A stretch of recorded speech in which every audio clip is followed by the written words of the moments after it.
Yo, Yo, yo, yo, yo, yo, yo, yo, yo. yo. What up, killer? What's going on? Man, we are here with another freaking week of Let's Talk About It, man. Thanks for joining us, our loyal followers. Let's go ahead and get our promotion out the way. Yo, shout out to ChulaWear. Go to chulaware.com. Get you some trunks, get you some socks, get you a bodysuit for your old lady. Get whatever you need. Don't forget to use code eShell or Carolina Muscle, all right? You Man, shell we got to get 10. this Don't episode. forget the So 10. go Don't ahead. mess with Hey, my I'm on code. the road, brother. Let's go. You trying to get your points. Make sure you get my code right. Don't be getting my code wrong so they come and use your code. Don't do that. All right, but keep going. You're doing a great job. Let's go. What's your code, bro? What's your code? eShell 10, like the name. There we go. eShell10. Use that code or use my code. It don't matter. It's all going to a great cause.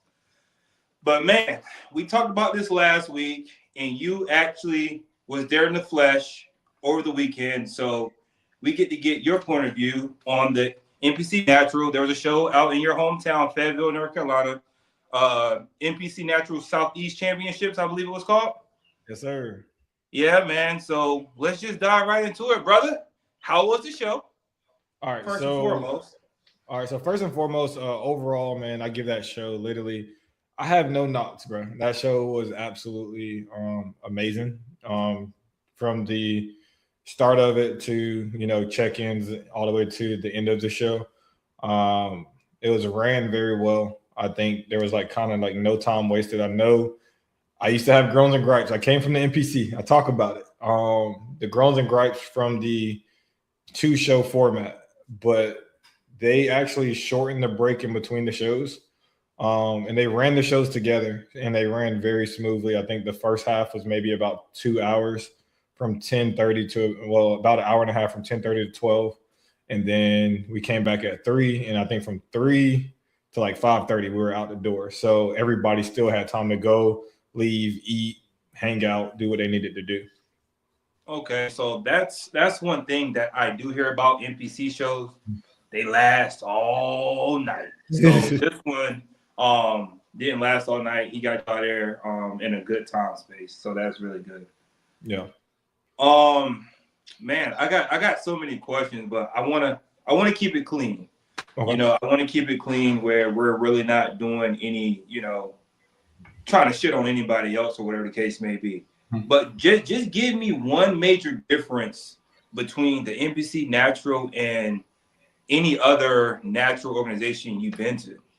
I would say the main difference, and I have seen sort of these type of gestures and things backstage. I have seen this, and I have seen really great promoters. But I would say I can't say what sets NPC away from the natural organizations. I can say what Chris did specifically as the promoter. His speech before the show, all the stuff he did before the show, like at check-ins, and then even to the point of, I think he had 300 bands, literally dropped them off in the middle of backstage, like, hey guys, this is for you guys. But the one thing I really want to shout out, because I have seen shows do, the treat table. After the show is done, the treat table. But what I have never been to a show and never seen, and I can say this very confidently because I competed at a lot of shows that I've been to, like I said, that I have been to, I've never seen a hospitality table. And I have a picture of it. And the hospitality table was a table of rice cakes, microwave, plates, silverware, salt, pump up candy. Like if you forgot any type of carbs or things that you need backstage, he had those things accessible for everybody back there. Like he had cases of Buffin muffins for people to eat. But it was just basically one of those type things where it's just like, if you forgot something, you knew it was right there. And I think he credited that to, I think almost everybody on his staff, mostly were competitors. So competitors know what competitors need backstage, and they had all of that stuff right there for everybody. No, that's dope, because I know there's been times where I'm backstage and I need a little bit of more salt, or I need this. I'm like, dang, I don't have it. So that's pretty dope right there, man. Man, I'm about to say, there's been times I've been coaching somebody, like, hey, what did you bring? They're like, what was I supposed to bring? And I'm like, yeah. Yeah. So I'm running to the store to go get carbs, but then it was dope to see that he had that stuff right there for them. All right. So let's shift gears a little bit. Let's just talk about the competitors that you've seen over the weekend. Because I know when people hear anything with NPC, they think it's a major difference between different organizations and the competitors that actually show up. Right. So just give me, what did you see? Did you see any people that stood out to you? Was there people from different orgs come in to do this show? I would just I'll just put it like I seen some familiar faces, right? People that I know of, and I think it's one of those things of like this was an NPC natural show. So the thought of it is that we'll see maybe some people that we see that compete elsewhere, maybe the OCB, maybe AMBF, maybe WMBF. But I seen plenty of people that I did know and plenty of people I didn't know. And I think that was the great thing about the show because you got to meet other people that's outside of your reach or outside of your realm and kind of, rub elbows and, find out a little bit of history about different people. But all in all, like I said, there was really great competition. And then, like I said, I saw some familiar faces who showed up and they showed out too, so it makes sense, that it's natural bodybuilding as a whole, but we do have all this separation, but natural bodybuilding as a whole is showing up everywhere. I like that. I like to hear it. I know there's been a couple NPC shows this year, and I think the athletes have their control back. They can go wherever they want to go, and some of them are navigating, here, and here. And yeah. I love to see it, man. I don't think we should limit ourselves to, what stage we step on or whatever the case may be. We may find this org, we're maxed out on this org, so we want to go try a different org and see new faces, new competition. So I love that aspect of natural. I think honestly, even the thought for me is that a lot of people are they're planning their season differently. Like if you think about it, and like I said, this is no knock. I think there's so many natural shows all over the place. But then now I think just not at specific shows, but I see numbers being down, but I think people are competing closer to home now. So it's just like, hey, if there's a natural NPC show that I could get stage time, that I could get, more experience, if I can test peaks, because we know as coaches, that's important. So maybe that show that I'm getting ready for, that big show, like let's say I'm getting ready for No Gear, but me and my coach want to practice a peak. Why not do a show close to home where we're not wasting a lot of money? We can actually get the stage time, kill the nerves before we step to this bigger stage or a bigger stage. So I think a lot of people are just planning their years out differently instead of just waiting around for specific shows. They're going to get out there and compete. I cannot disagree with that, and especially how much competing is costing now. Yeah. If I have a pro show in my backyard, I don't care if it's with ABC. I'm going to ABC and compete and try to get this money instead of flying, cross country somewhere else to get the bag or whatnot. So you ain't gonna win nothing but a whiskey shot from ABC, brother. What can I say, dog? At least I won, right? Now, is there anything else you want to add about the show this weekend? Yeah, man. There was, like I said, there were some really great winners. I do not know all of them. I'll say some names. Of course, we always like to throw some names. Vince, I met him backstage. He said he mainly competed on the West Coast, but he took the classic overall. Shout out to my client Logan. He took second overall in the whole show. Then we also had Chanel, who took the wellness overall championship. Shout out to Ray, who took the men's physique overall. Sydney won bikini. She looked phenomenal as well. That was her first debut show, and she won the overall. And I think I thought it was dope when Marcus took the initiative to pay it forward, basically meaning you win his show, you pay for the person to go to the championship show. So that was something like Marcus. His name is Chris. No, Marcus from Captain's Cup paid for people to go to the Yorton from his show.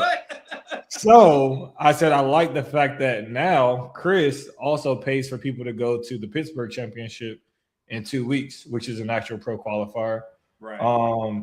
And I was about to say the last thing because I always told myself if I say something incorrect on here, I will come up here and correct myself. Uh-oh. So I didn't say anything wrong. I always questioned it.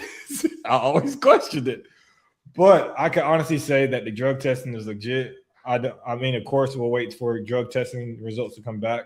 But the one thing that they do at their amateur shows is they test first overall and second overall, because if first overall pops, the second overall will get the, of course, the title or whatever. So I thought that was super dope because they're covering their ends on top two and not just top one. So I thought, hey, that's different, right? Right. I never seen that happen at an amateur show, because usually, amateur shows that I've been to, we test the number one winner. So I definitely get that. It makes sense. But yeah, man, overall it was a great show. Yeah, shout out to Marcus. You mentioned Marcus. Shout out to Marcus. It look like he's getting back into shape too. It look like he about to pop out on somebody. I don't know where he going. Hey, Marcus, go ahead and let us know so we can announce it.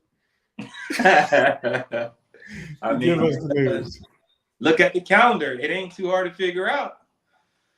But anyways, let's shift gears, man. We got a big show coming up. Was it May 23rd?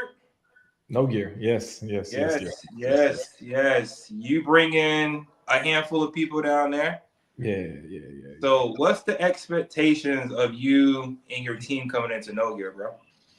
No Gear. I think we all have our, like I said, our own story with No Gear. And I think No Gear always will have some type of attachment with me, just because I think that was my second pro win. But it was the first time I had like family, friends, everybody be able to show up for a pro show for me. And it was like in the town that I went to college in. So it just made sense for me. But I think every year since then, I done tried to coach somebody to winning that show. And it worked, So whether it's amateur, whether it's pro, whether I'm their opposing coach, it doesn't matter. So, I mean, the expectation is always just to show up and or for my athletes to show up, ready first, and then of course just try to compete for whatever they show up for. So if that's taking first, if that's taking fifth, as long as we come in at our best, the results is out of our hands. No, absolutely. And I think for me, this is one of the biggest pro shows for the OCB. Of course, you got the Conqueror coming up this weekend. That's always a big pro show. The women go out there and show out. And then to me, No Gear is it's like right there, because that's an all pro men's show. And I think it's just one of the biggest pro men's shows that the OCB has to offer outside of the Yorton Cup. So excited to see who pops up at No Gear. It's been kind of quiet. Like I said, I know two of the classic guys that's going, but other than that, I really don't know any classic competitors that's going. So I would love to see the lineup this year and see what them guys are bringing for sure. Yeah, I think men's physique is heating up, I think. But I'm excited to see who all pulls up to that show, because I feel like this show, the amateur show, might be very interesting as well. So I'm excited, man. I'm just excited. Yeah. And of course, we had a couple more shows that happened over the weekend. So let's shout them out. We had the San Antonio Natural. I actually had a men's physique guy that competed in that show. He got second overall in his class. The live stream was kind of glitchy, so I'd seen bits and pieces. But from what I did see, I'd never seen a men's physique lineup like that at an amateur show. Like, it was deep. I think they had 3 classes, if I'm not mistaken. And them classes had to be 8-9 people deep, bro. Like, they had to do like a call out sort of thing for each class. I'm like, holy cow. So shout out to my guy Cuthbert for getting that second place win in his class. And then, if I'm not mistaken, our guy Sully had a show too over the weekend, The Spirit of America. So shout out to that show. I do not know who won the overall winners for that show, but nonetheless, Sully always put on a great show also. So okay. Look at you. You're doing some research. Doing my homework, bro. You're researching your all time. I see you. But I told you before this episode started, I wanted to start bringing questions. And always like to state that these are just, based off of experience, based off of our experience. They're opinionated, highly opinionated, because they're ours, So we always encourage people to, you can always listen, try to get what you can out of it, but always go do your own research. But I think the main thing that a lot of people talk about. I see it all the time. It's peak week, man. So what is peak week? Not necessarily your method, not necessarily peaking somebody. But why is peak week always looked at as this mystical thing that all this stuff is supposed to happen during peak week? Bro, that's a compound question, bro.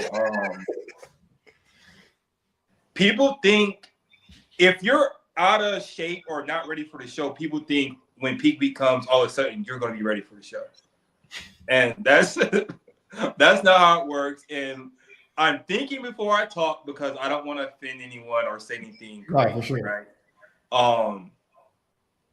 If you've been doing the work each week, peak week should be a breeze. It's really no thinking involved in peak week. Mhm. You're just it's another week and you're just breezing into the show. Mhm. But if you're not ready, then that's where peak week becomes difficult. You're Yeah. probably doing a little bit more cardio than you should. That Friday or that Thursday, if you're still doing an hour of cardio on a Thursday, you're not ready. But I mean, I'm not going to get into detail because, you know, everybody peaks differently. Everybody has their different version or what they think peak week is. But for me personally, peak week isn't any different than any other week that you've been putting in the work if you have been putting in the work. What about you? Nah, for sure, man. I was about to say a lot of people look at peak week as like, oh man, it's time to save the prep. It's time to save the prep. We're gonna do everything we can to save the prep. But my whole methodology, or not even methodology, my whole mindset is if I'm ready 2 to 3 weeks out, then peak week is going to be a breeze. I do that same thing with my athletes. I try to get them ready 2 to 3 weeks out. There's so many different ways to peak people. And of course, you know, there's front load, gradual load, end load, whatever you want to do, whether burger, fry, whatever y'all do out there, whatever you want to do. There's so many different ways, but I think the one thing that you really said that hits home is that peak week isn't that thing where I'm 20 pounds above my stage weight and I'm going to drop water this week and I'm going to look shredded on stage. Most of the time when you see these people who shredded 2 to 3 weeks out, 4 weeks out, their peak week is usually going to be very smooth. There is no, I'm going to say opinionated. There is no like, hey, I'm at 20% body fat going into peak week and I'm going to lose all this during peak week. That doesn't happen. I have seen some major transformations in the body in a peak week, but that's mainly loading carbs and filling out glycogen stores and seeing that stuff and seeing somebody's body tighten up. But when it comes down to just trying to lose weight, doing a rapid weight loss effect in peak week, that's not what peak week is about. I feel that. And one thing I can say, I cannot speak on no other organization, but I can say this with my chest, with the OCB. If you decide to dehydrate yourself before the show and cannot piss, you won't be getting that pro card. Like, if you can't provide your dang on piss, then game over for you. So I know that's something people do. They dehydrate themselves for whatever reason, which is this is my opinion, crazy. It's highly crazy to dehydrate yourself before a show, but some people do it. But just know, if you're coming to the OCB and you cannot provide what they need in that little cup, then you're SOL. Hey, bro, I'll be back there struggling, and I'm gonna be dehydrated, bro. I don't know why, but I can't wait to use the bathroom. Bro, I tell you, the first time I had to take a daggone drug test, I was like, man, I was back there. And the funny thing is, I never cut water. Like, we never cut water. Like, I think my first pro win, I drank 2 gallons before I stepped on stage. Like, I was drinking water. And when it was time to pee, bro, it took me like an hour, and I'll be back there squeezed. I'm like, yo, I can't pee for nothing. I have no problem. And the thing with me is because I usually leave the same day. Like I leave right after the show. So I know I gotta go. I'm like, yo, I gotta go, because if I don't, then I'm gonna be late for this flight, then I'm gonna be stuck here. So come on, dog, let's go. I think the funniest story I had for the drug test, your analysis, was when I won my pro card. And I was literally like, we had like probably about 5 minutes till finals, and I was about to go use the bathroom. And then, but I had like, not to sound cocky, I felt like I had it in the bag. So I held my pee through individual routines until the end of the show. I was like, nah, if I pee right now, bro, I ain't get out of this building. So I ended up winning. But then as soon as they're like, hey, time to go pee, I was like, all right, let's go. Give me the cup. Let me go. Yep. But nah, man. But yeah, man. I honestly, what I would say from this conversation, of course, is do your research on peak week. Like, I'm not saying question your coach, but ask your coach questions, especially like, hey, you know, what's your peak week approach? What are we going to do? What do you expect? You know what I mean? Like, questions like that always leads to you feeling a little bit more comfortable in the space of, hey, this is what we're going into or what we're going to do during peak week. Like my guy, Arnold asked me questions 2 weeks ago. He was just like, dude, what's up with this water? Why are we drinking all this water? You know, why are we here? Like, I think he said, why are we increasing my carbs? Like, why are we increasing my food? Ain't I supposed to be losing weight? So, but then once the combination happened, he actually lost weight going into the show, which we wanted. So it's just one of those things of the more people understand, the more they most likely will follow the plan. Yeah, and that's one thing I do. I try to send it a week out, but I send them a tentative plan. Like, hey, this is what I want to do, but subject to change, depending on how your body reacts to certain things. But this is what we're going to do, or this is what I want to do. So go ahead and get mentally ready for what's to come. So that's one way I do it too. Okay. And I want to leave you with one more question, brother, because we talked about yes, this. I'm competing this year. I'm coming out. This body's just looking too good. I'm coming out. Nah. I'm just trying to walk into something that I could like click up afterwards. But no, this is the funny. But the last question I had, and I think we talked about this, of course, when shows used to make storylines. And I honestly have a thought about this question. So, what is your thought about like storytelling? Maybe an athlete, maybe a show, whichever way you want to take it. How important is that to bodybuilding? Man, it all depends on what you want to accomplish. Do I believe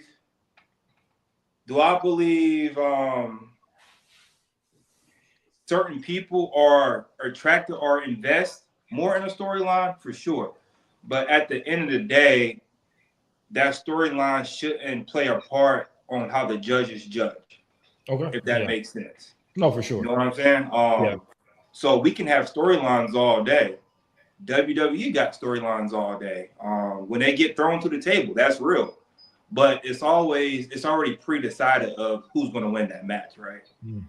So as long as bodybuilding doesn't go that route, you know, and as long as the storyline is respectful, hey, have a storyline. Yeah. No, I like that answer for sure. I think storylines and storytelling comes into play for a multitude of reasons. Like I think last year's Yorton was amazing, right? Hey, we got all the Yorton Cup champions coming back, and they're going to battle it out in different divisions, right? Then we have, I think every individual bodybuilder have their own personal story to tell while they're leading up to the stage. Like one dude I just came across is the Lifetime Natty Tyler dude, who's the IFBB natural guy. And he's doing like a road to the Olympia, but his storyline starts now, right? So I think to your individual demographic, your story can be so amplified. So I think in that scheme is cool. When shows use it to promote, I just feel like that can't be the only promotion that you have for a show. There has to be something else that drives your show besides just one storyline for me. Sheesh. I don't want to get on that topic because I can definitely say some things, but I'm not. And to be honest, I think we're seeing that now. Some of these promoters don't have a storyline or don't have the athlete where they can, you know, and I think some of these shows are going to start suffering from that, but that's all I'm going to say. Yeah. And I just think, but I think like the main thing I'm talking about is like most promoters that I do know of, they're going to push to get athletes. But of course, if they don't, like, their promotion should lead and the storyline should be second, if that makes sense. And I just think, like, even with what show am I thinking about? Well, not necessarily show. I'm thinking about individual people. Like, I know one of my clients, he been counting down his show, so he has his storyline since 15 weeks ago. So I think it's one of those things where storylines can be very important, as long as it builds up to an exciting finish, if that makes sense. And like you said, an unbiased finish at that. So, all right, let me pose this question to you. I don't got no answers. But go ahead. You probably don't with this one. Do promoters actually promote the show, or do the athletes promote the show? I think promoters promote their show. Athletes help when they say they're going to that show. Okay. Yeah. I feel like athletes may drive a little bit more attention, if I'm being honest, because the people who, you got to think about it. Most people, when the athletes go to a show, their family, their friends, other athletes are paying to watch them compete. So they drive a lot of the stuff. Like, I think we had a conversation and we already know that, like, debut athletes have the biggest storylines. They bring the most people to shows. They have the most people watching the shows because it's their first time. So their storyline of going to compete, there's so many people following their story. So in that case, that athlete is helping that promoter maybe fivefold, tenfold by having all of those eyes on their particular show. Okay. One more question for you. Nah, for real. Why do you think? Because I don't know nobody personally, and we've been in this natural bodybuilding space for a long time, right? Mm-hmm. I don't know nobody personally, a natural athlete that went on and won championship shows. And I'll use Jay as an example. Jay Wright. I may be wrong, but I don't see him getting the big sponsors that a content creator might get that hasn't won anything. Mm-hmm. Why do you think that is? Like, we bust our asses, win these big titles and stuff, and I'm not going to say we get nothing, but we don't get the draw that, like, a content creator might get that's just lifting weights and an average guy, I should say. Mm-hmm. Why do you think that is? I think the reason for that is because bodybuilding is very niche. Influencers actually travel over gym pop and bodybuilding. So those who can content create and bodybuild, they're kind of touching two surfaces. As to the people who just content create, they actually have, it's almost like if we walk into a Crunch, we may be one of 5 bodybuilders in Crunch, but if you walk in Crunch, there's 100 to 500 gym pop people who are more likely to follow I ain't gonna say guy that's more like him, but I don't even hear Jay talk a lot either, though. So that could, using him as the example. Well, I was just using him as I was using his resume as an example. Yeah. So if I'm using the same example, like, we rock with Jay, but I don't hear Jay talk a lot. I don't see him really, or his content a lot. So I think content creators, they put themselves out there over and over and over. So more people may fall in love with their personality. And if they have a great physique, then they're a personality with their physique, right? So they reach so many more people. And then I think even some content creators, when they can bridge that gap, they're not looked at as bodybuilders. They're looked at more so influencers. And then there are some who do really good at both. Like the guy I'll shout out is Quentin. He does really good at both. But I don't know if more of his influence is on gym pop or if it's more on influencers or daily lifters. But he just has a reach to draw all 3 of those people in because of his personality. He has a good physique. And then also, like you say, he's a likable guy. So when it comes to, I think with bodybuilders, for us particularly, we put ourselves into a space of bodybuilders got to follow us, bodybuilder sponsorships and stuff like that. They're sponsored by other people. So it's like, I just think we get so hyper focused on just supplement brand, this brand, when there's so many other different opportunities. And I think all it takes is one big brand to look at you, and then the rest are going to find you. But it also can be a push from who's pushing you out there, right?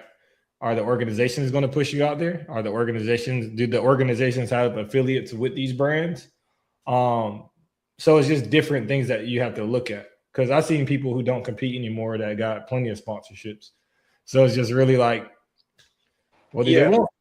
I think that's what I was trying to get at. It's like we're in this space competing, that's actually competing and win in, and we're not really getting what someone that's outside the space that's not competing is getting. Or like you said, people that used to compete, now they don't compete anymore, but now they're flowing in with the sponsorships and everything. So, and then I was about to say, let's be honest, like when we're in prep, we're hyper focused. Yeah, we ain't worried about that really. We're groggy. Because like most influencers, when they're doing this stuff, is like, you got to think about it. They're traveling, they're going to all these places. Like I get a lot of IFBB pros, they got a lot of sponsorships. They're just got to show up and compete well, right? That's their job. A lot of content creators and influencers, man, you got to realize they got to perform every day, not just on stage. I think so. It's two different lanes. Heck, we would love to bridge the gap, but we got to find out that lane, right? We got to find out that lane, because I would love to bridge the gap, because I think there's a lot of people out there that bust their butts, day in and day out, that competes, and I just don't think, they're getting the reward. Yes, you may get you a trophy or a $1,500 check, but you didn't already put $2,000 into a prep, right? Mm-hmm. So we'll find a way to try to bridge that gap or whatnot, and when we do, we'll share it with you guys for sure. You gotta be more friendly, bro. You gotta be more friendly, bro. I wasn't talking about that. And one thing, bro, I am who I am. Either you like it, you love it, or you hate it, bro. I don't care. Like, don't get me started, dog. Don't get me started, bro. Hey, y'all, man. Y'all already know how we're about to get, so we're gonna go ahead and end this episode. But we appreciate everybody who joined in. Make sure you like, comment, subscribe. Like we said, we're always looking for this next few weeks. We're all going to be looking for people to interview, bring on, talk to us. Kind of like we said, build that storyline. Tell us about yourself. We have a couple more people lined up already, so we're looking for maybe a couple more to lead us into that championship series. Hit that code ChulaWear, or hit that website ChulaWear. Use those codes, eShow10 or Carolina Muscle. He's going to edit it so they pop up right there. Probably not. But until next week, y'all. Peace.